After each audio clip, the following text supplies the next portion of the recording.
तो friend, computer में दो टाइप का मेमोरी होता है। एक आपका हो गया रैम हो गया, एक आपका हार्ड डिस्क हो गया। हार्ड डिस्क हालांकि हम लोग कुछ काम नहीं आता, वो तो हम लोग डेटा स्टोर करके रखते हैं, लेकिन हम लोग एक्चुअल में काम आता है रैम आता है, जिसको रैंडम एक्सेस मेमोरी कहते हैं। ठीक है, उसको डी रैम भी कहते हैं, वो डायनामिक होता है। डायनामिक मतलब क्या हुआ, वो कभी कभी जिंदा होता है, कभी कभी मर जाता है। जिंदा कब होता है, जब हम लोग पावर दिया ना कंप्यूटर में या लैपटॉप में, तो जिंदा हो जाता है रैम। लेकिन फिर जब पावर ऑफ कर दिया तो मर जाता है, तो उसको डायनेमिक रैम कहा जाता है। मतलब वो जिंदा भी होता है, मर भी जाता है। लेकिन हम लोग कंप्यूटर में एक ऐसा रैम है जो जिंदा रहता है, मरता नहीं है, हमेशा जिंदा रहता है। उसको हम लोग काउंट नहीं करते, बहुत ही कम रहता है, लेकिन बहुत ही एफिशिएंट काम करते हैं, बहुत ही ज्यादा काम करते हैं हम लोगों का। वो है फ्रेंड कैश मेमोरी। ठीक है, तो एक्चुअली कैश मेमोरी क्या होता है, कैश मेमोरी हम लोगों का जरूरत क्यों पड़ा, आ जाता है कैश मेमोरी क्या है। कैश मेमोरी है एक्चुअल में एक ऐसा मेमोरी जो हम लोग का प्रोसेसर, जो जिसको हम लोग सीपीयू कहते हैं, सीपीयू और प्रोसेसर सेम है। ठीक है, जिसको हम लोग सीपीयू कहते हैं, सीपीयू के अंदर रहता है या उसके साथ ही रहते हैं, तो वो होता है कैश मेमोरी। जब हायर एंड कोई सॉफ्टवेयर में काम करते हैं, गेम खेलते हैं, तब हम लोग का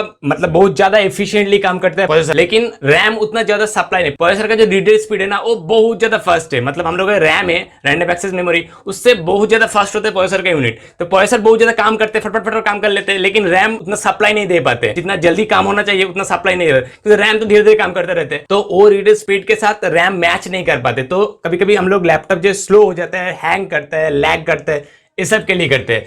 जिस कंप्यूटर में आपका कैश मेमोरी ज्यादा रहेगा, वह कैश मेमोरी ज्यादा रहेगा, वो लैग नहीं करेगा, हैंग नहीं करेगा। तो कैश में काम क्या करते हैं, तो हम लोग जब कोई काम करते हैं तो वो कैश मेमोरी क्या करते हैं, फटाफट हम लोगों को डाटा सप्लाई करते रहते हैं।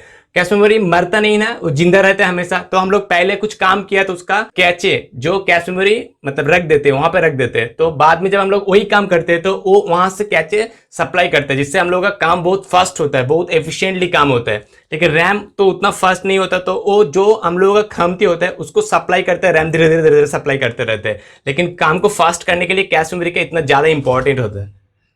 कैश मेमोरी तीन टाइप का होता है। Cache memory level 1, level 2, level 3। जो लेवल 1 है वो मतलब लेवल 1 ही है, वो बहुत ज्यादा हाई स्पीड होता है, बहुत फास्ट होता है। लेकिन जो लेवल 2, लेवल 3 है वो भी फास्ट है, लेकिन 1 से ज्यादा फास्ट नहीं होता है। ठीक है, तो लेवल 1 हमेशा जो सीपीयू मतलब जो प्रोसेसर होता है उसके साथ ही रहता है, चुपके रहता है। और लेवल 2, लेवल 3 हालांकि पहले नहीं रहता था, अभी प्रोसेसर के अंदर ही आ गया, लेकिन तब भी उतना फास्ट नहीं होता लेवल 1 जितना फास्ट होता है। तो फ्रेंड, एक तो क्वेश्चन हम लोग के दिमाग में आ ही सकते हैं कि कैश मेमोरी इतना एफिशिएंट है तो हम लोग इसको बढ़ाते क्यों नहीं, एमबी में क्यों रखते हैं, जीबी में लेके चला जाएंगे। तो जीबी में फ्रेंड हम लोग लेके नहीं पाते, मतलब इसके पीछे भी रीजन है। तो हम लोग का जो कैश मेमोरी रहते हैं वो बेसिकली सीपीयू मतलब सीपीयू के अंदर रहते हैं। सीपीयू मतलब हम लोग प्रोसेसर हो गया, तो प्रोसेसर के लिए कितना जगह स्पेस रहते हैं, बहुत कम स्पेस रहता है मदरबोर्ड में। तो उसी स्पेस में हमको ट्रांजिस्टर भी रखना है। एक्चुअली प्रोसेसर तो ट्रांजिस्टर से बनता है, तो उसके अंदर ट्रांजिस्टर भी रखना है, और हम लोगों को मेमोरी के लिए स्पेस बनाना है।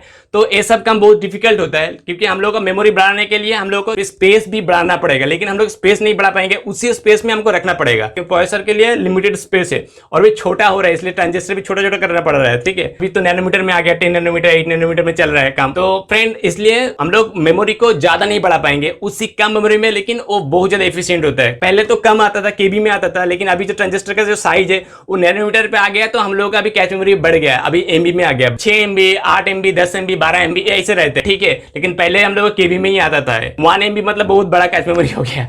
ठीक है, तो फ्रेंड यही फंडा होता है कैश मेमोरी का। कैश मेमोरी का एक फंडा आप लोग याद रखिए, कैश मेमोरी हम लोग यूज करते हैं एक्चुअल में कंप्यूटर का प्रोसेसिंग स्पीड बढ़ाने के लिए। ये बहुत ज्यादा एफिशिएंट होता है, अनएक्सपेंसिव भी होता है। कंप्यूटर का जो ब्रेन होता है वो प्रोसेसर होता है। ठीक है, प्रोसेसर के बिना कंप्यूटर में काम नहीं चलेगा। तो जैसे प्रोसेसर का सबसे ज्यादा खर्चा होता है, प्रोसेसर के अंदर कैश मेमोरी रहता है, इसलिए वो भी बहुत ज्यादा एक्सपेंसिव होता है। तो मतलब ये भी एक रीजन होता है। ठीक है, तो हम लोग कैश मेमोरी को बढ़ा नहीं पाएंगे उसी कैश मेमोरी, लेकिन काम हम लोग बहुत ज्यादा कर पाएंगे। यही होता है कैश मेमोरी का एक्चुअल में फंडा। तो फ्रेंड, उम्मीद है कि आप लोगों को समझ में आ गया। सो सी यू नेक्स्ट वीडियो, तब तक के लिए बाय बाय।